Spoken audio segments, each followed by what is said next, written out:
Eli Carter watched her from the ridge, a woman alone, knee-deep in the mud outside a crumbling homestead, dragging a water barrel that looked twice her weight. The sky above her was heavy with rain, the kind that carried the smell of iron and regret. Her name, he'd learned, was Clara Densmore, a widow, left behind when the fever took her husband and the bank took everything else. The kind of woman this land loved to break. Eli hadn't meant to stop. He never meant to stop anywhere anymore. Not since that night in Abilene. Not since the gunfire, the blood, the name they branded him with, Outlaw. But something about her, something about the way she stood against the storm, refusing to fall.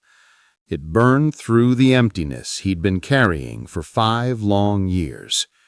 He sat his horse in silence, rain dripping from the brim of his hat, watching her fight the wind, fight the world, fight the ghosts that wouldn't let her rest. And for the first time since the law put a price on his head, Eli Carter felt something like purpose again. When the barrel slipped from her grasp and crashed to the ground, splashing mud up her face, he moved before he could think. Down the ridge, through the rain, boots sinking deep into the earth. Clara froze when she saw him. Tall, broad, dressed in a coat that had seen too many winters, his eyes dark beneath the hat's shadow, his voice low and steady. "You don't deserve this life." And for a heartbeat, neither of them moved. Eli Mercer watched her from the ridge, a woman alone, fighting the wind with a shovel near a half-fallen barn. Her dress was torn, hands raw, hair tangled with dust. The world below looked like it had forgotten her, same as it had forgotten him. He hadn't meant to stop. He was riding north to nowhere, keeping ahead of the men who still remembered his name and what he'd done in the bad years. But there was something about the way she kept swinging that shovel, though the ground was hard as stone, like she was digging not for survival, but to bury her pain. He lit a smoke, leaned on his saddle horn, and watched her until the wind carried her sob. That sound broke through him like a bullet he never saw coming. She dropped to her knees, shoulders shaking. That's when Eli swung down from his horse. The air smelled of pine and rain coming. His boots hit the dirt with the weight of a man who'd seen too much, but couldn't turn away from hurt no more. He walked slow, didn't want to spook her. "Ma'am?"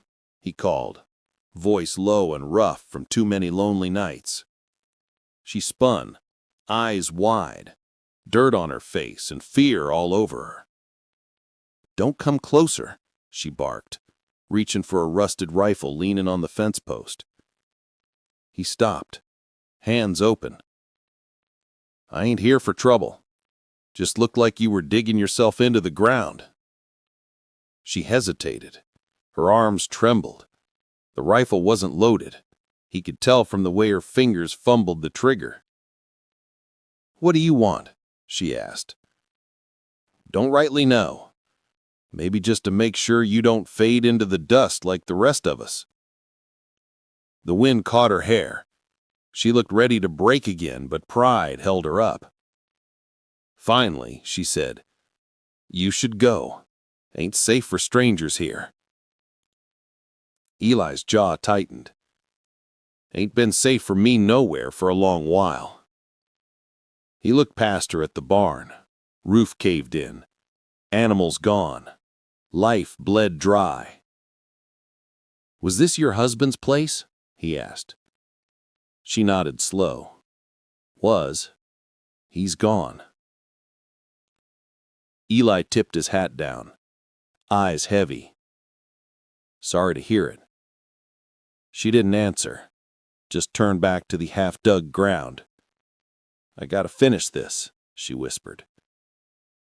"What's in there?" he asked. Her lip trembled. "My boy. fever took him last week." Eli froze. The world went quiet around him. He'd seen death plenty, caused his share.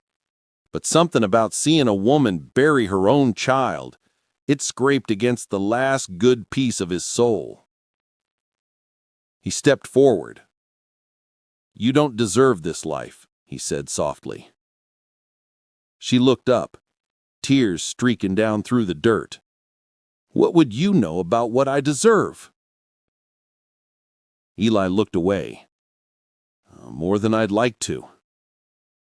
He dropped to his knees beside her, shoveling dirt with his bare hands. She tried to stop him at first, pride again. But grief is a heavy thing, and sometimes all you can do is let someone help carry it. For a long time they worked without a word. The sun dipped low, turning the dust gold. When they finished, Eli stood, breathing heavy. "You got somewhere to go?" he asked. She shook her head. "This is all I had." Eli looked toward the open plains, endless and cruel. He thought about riding off like he always did, but for the first time in years, his horse didn't move. "Then you ride with me," he said quietly. "Ain't much, but it's better than dying here." She stared at him like she didn't believe him. "You don't even know my name." Eli smiled faintly, the first time in months. "Name don't change a soul, ma'am, but maybe the road will." They rode slow the next morning, sun rising like a tired promise over the horizon. Eli kept his hat low, eyes sweeping the ridges. Old habits. The woman rode behind him on his horse, arms around his waist, though neither of them said much about it. He'd asked her name before dawn. "Clara," she said, just Clara. It fit her. Simple, quiet, worn like the land. The trail was mean, wind sharp, dust biting at their eyes, but she didn't complain once. I'd seen men half her size break from less. There was something in her, steel under sorrow. By sundown, they reached a creek that still ran clean through the canyon. Eli built a fire while Clara sat staring into the flames, fingers trembling, though the night was warm. "You running from something?" she asked, sudden-like, voice low. I chuckled without humor. "Ain't we all?" She turned to him. That ain't an answer. He met her gaze, the fire reflecting in his eyes. "Used to ride with a gang," he said. "Men who thought taking what they wanted made 'em free. I stayed long enough to forget what right and wrong even meant." He tossed a twig into the fire. "Now I'm just riding ahead of the past, hoping it don't catch my scent." Clara studied him quiet. "You don't talk like a bad man." He smiled thin. Bad men never do till it's too late. The wind picked up then, hissing through the sagebrush. She pulled her shawl tight. He offered his coat. She hesitated, but took it.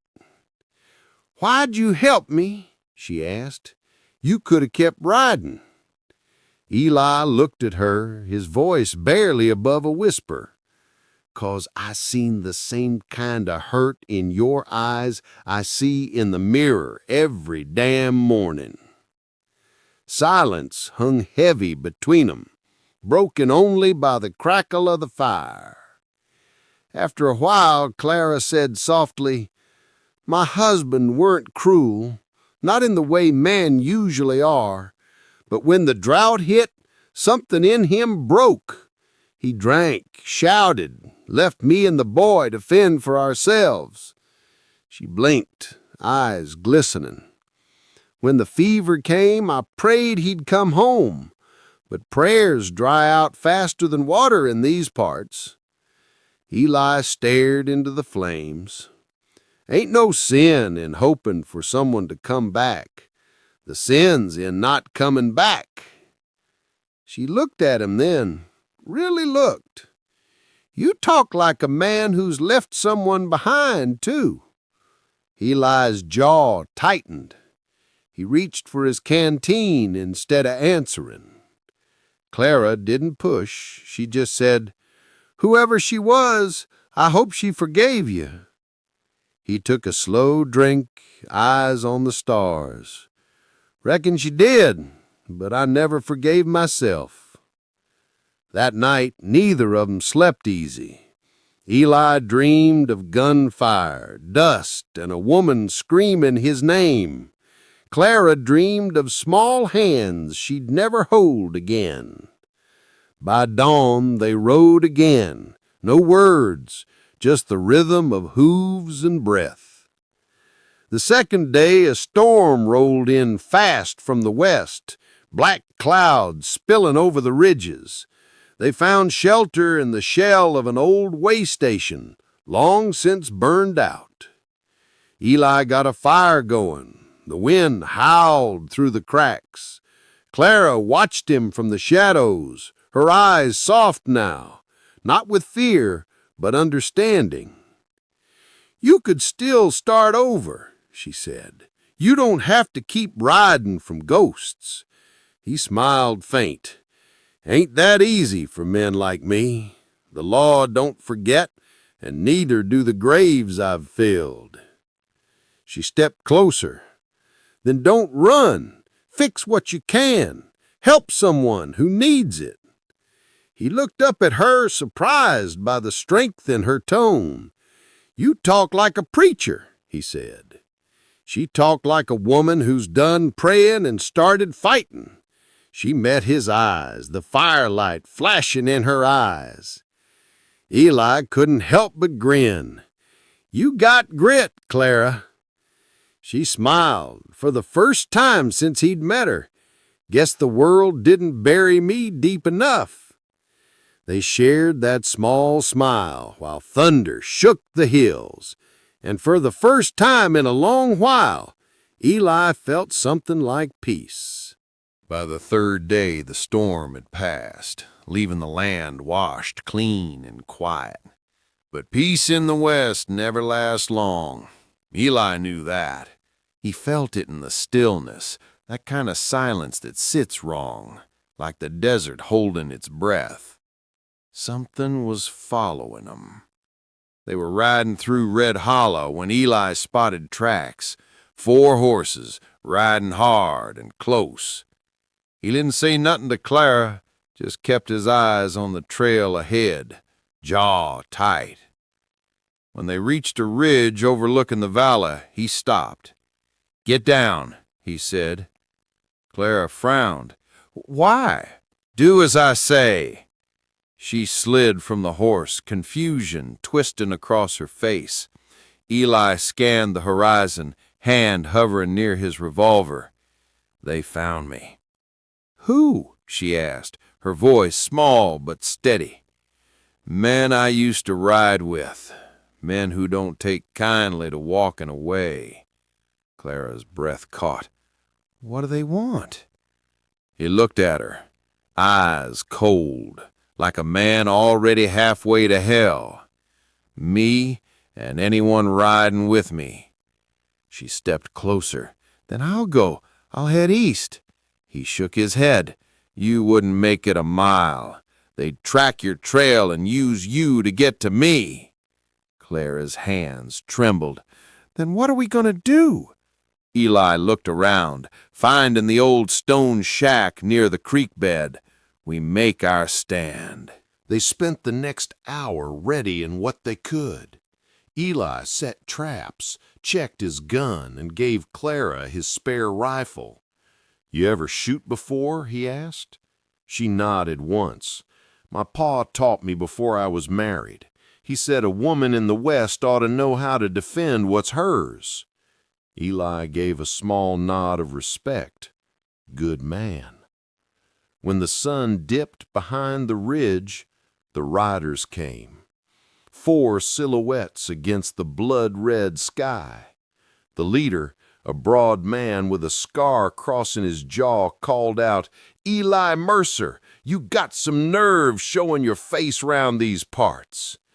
Eli stepped out slow, gun low at his side. "Didn't plan on seeing any of you again, Colt." Colt grinned. "Well, plans change. You walked away with half our haul, remember? I figure that makes you owe us." Eli's voice was calm. "I ain't got your money.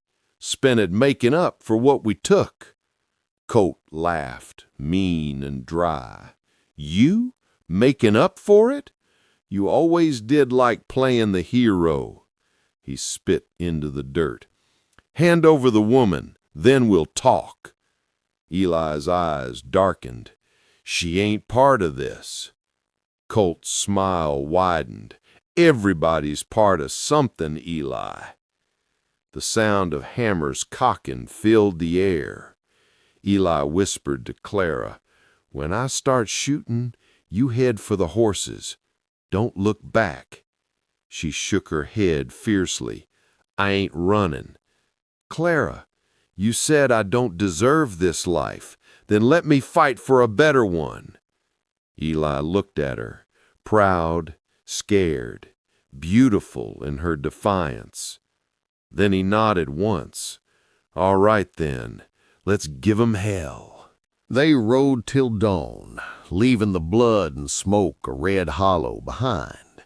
The land stretched endless and pale, the sun rising slow through the mist, the kind of morning that makes even broken men believe in mercy again. Eli's arm was bandaged, stiff under his sleeve. Clara kept close beside him, her hair loose in the wind, eyes watching the trail like it held answers she'd waited her whole life to find. Neither spoke for miles. They didn't need to. The silence between them had changed. It weren't heavy anymore. It was peace. At midday they stopped by a stream where cottonwoods whispered like old ghosts. Clara knelt to fill the canteen, and Eli leaned against a tree, eyes half closed. "You should rest," she said. He chuckled softly. "I rest too long, someone will mistake me for dead." She smiled.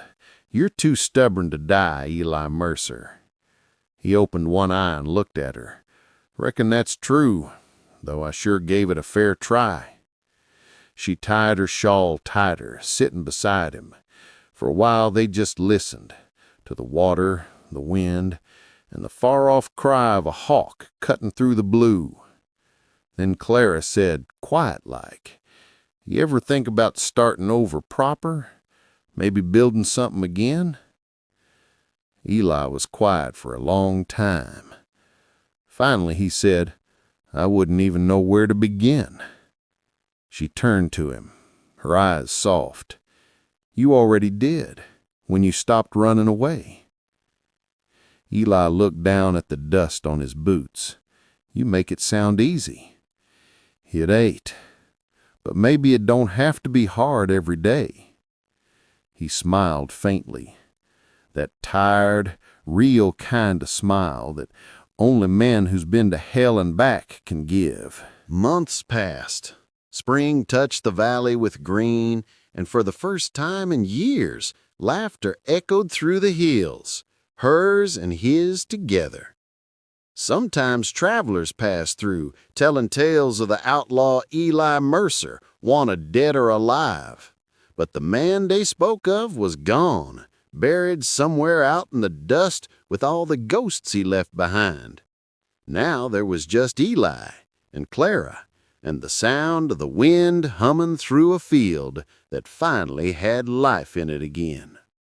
One evening, as the sun dipped gold over the ridges, Clara stood by the fence, watching the world quiet down. Eli came up behind her, sliding his arm around her waist. She smiled faintly. "You think we deserve this?" He kissed the top of her head. "Maybe not, but I figure life finally gave us something better than what we earned." The wind stirred the grass, carrying the smell of rain and new beginnings. And for a long, gentle moment, the world didn't feel cruel anymore.